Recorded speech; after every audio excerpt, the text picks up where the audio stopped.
മത്തായിയുടെ സുവിശേഷം 5-ാം അധ്യായം 3-ാം വാക്യം.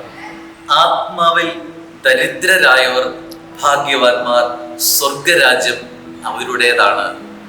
ആത്മാവിൽ ദരിദ്രരായവർ ഭാഗ്യവാന്മാർ, സ്വർഗരാജ്യം അവരുടേതാണ്.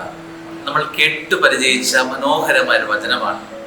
ഈ ഭൂമിയുടെ അവസ്ഥയിൽ നിന്റെ ജീവിതം ദാരിദ്ര്യമായിരിക്കാം, സമ്പത്തില്ലാത്ത അനുഭവങ്ങളായിരിക്കാം.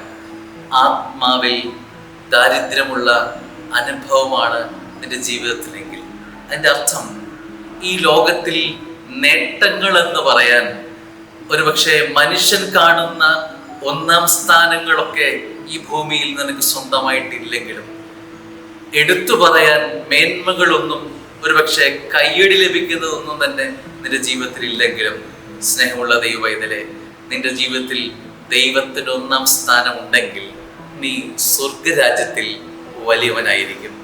ഭൂമിയുടെ കെട്ടുപാടിൽ 1-ാമനാകാനുള്ള തത്രപ്പാടിൽ സ്വർഗരാജ്യത്തിൽ നീ ഒന്നുമാകാതെ പോകുന്ന ഒരു ജീവിതം ആണെങ്കിൽ എന്തൊരു ഹതഭാഗ്യമായിരിക്കും.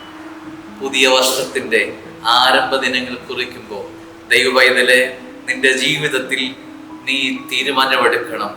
സ്വർഗത്തിൽ നിനക്ക് സ്ഥാനമുറപ്പിക്കാൻ ഈ ഭൂമിയിൽ നീ എന്ത് ചെയ്യണം? ഈ ഭൂമിയുടെ യാത്ര കഴിഞ്ഞ് നീ സ്വർഗത്തിൻ്റെക്ക് നോക്കി മിഴികൾ ഉയർത്തുമ്പോൾ നിന്റെ സ്വർഗത്തിൽ നിനക്കൊരു സ്ഥാനമുണ്ടെന്ന്, ഇരിപ്പിടമുണ്ടെന്ന് ഉറപ്പിക്കാമോ? അനുഗ്രഹമായിരിക്കും.